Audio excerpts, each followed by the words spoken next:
Welcome back. Today we're making meatball stew the way my mom did.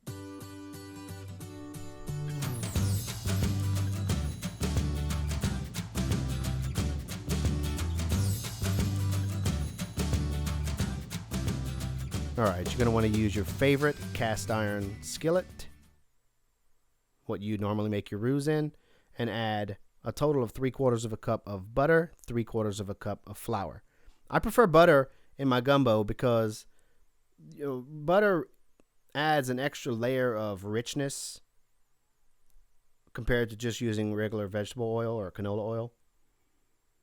And in a stew, I find that that's better than with a gumbo because, you serve the stew right over rice. So I think it needs to be more flavor packed than the soupy consistency of a gumbo. So we want to stir that in. As you can just check out the link I'm going to post down at the bottom right here. And you're going to see links to my other roux video. Just get that stirred.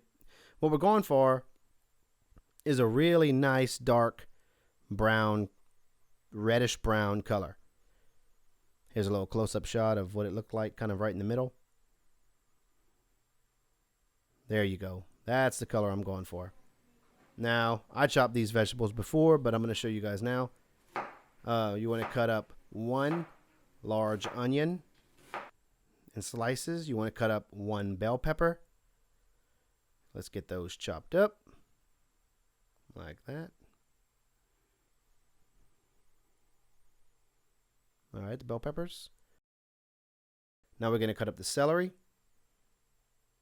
I like to cut the celery in strips, and then I take the knife and just pulverize them after.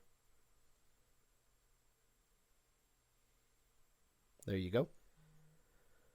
Now we want to add the celery. Basically what we want to do is we're going to add the celery, the bell pepper, and the onions. And we're going to add about 3/4 to the roux. Because once you cook this, once this gets really soft in the roux, it's going to have a different consistency from the vegetables that you add later. Have been mixed in together. Just set that aside. Look how pretty that is. I mean, it's really, really, really dark, and it's going to give a really good, bold color to your stew. Go ahead and set that aside. We're going to start off with a decent sized pot, not as big as a gumbo pot. We're going to add 2 quarts, maybe a little less than 2 quarts of water, and we're going to bring that up to a boil and start adding roux. As you can tell, the darkness of this roux it's just beautiful. I don't even know if the camera does it justice. It looks and smells great. So once we're done adding the roux, we're going to let it cook while we make the meatballs. So let's just let this cook here and let's go make the meatballs. All right, so let's get this started. We want to add, I'm starting out with almost 3 pounds of ground meat. It's probably like 2.8 pounds. We want to add 3 eggs. I usually add 1 egg per pound. All right, the seasoning I'm using, I'm going to add at the top, but it's 1 tablespoon of salt, 1/2 teaspoon of the rest of the stuff, which is dried thyme, dried parsley, cayenne pepper, black pepper, red pepper, and paprika. All right, we're going to add 3/4 of a cup, between 1/2 cup and 3/4 of a cup of fine breadcrumbs, and we're going to mix all that together. Takes a little while. You want to make sure you get it pretty thoroughly mixed because you don't want any clumps of pepper or anything, in one meatball versus the rest. Now I'm going to make the meatballs about palm size. I like my meatballs a little bit bigger than traditional, like Italian style. Look at that. Yep, that's about the size I'm going for right there. Then we're going to slowly add that to the stew. Don't want to drop them in, make any splashes. So once you get all those added, you're going to stir, cover, and let it cook. Meanwhile, I'm just going to add the rest of the meatballs. Cover those with the juice. Now, when I was growing up, my mom used to make these meatballs and just have that stew going.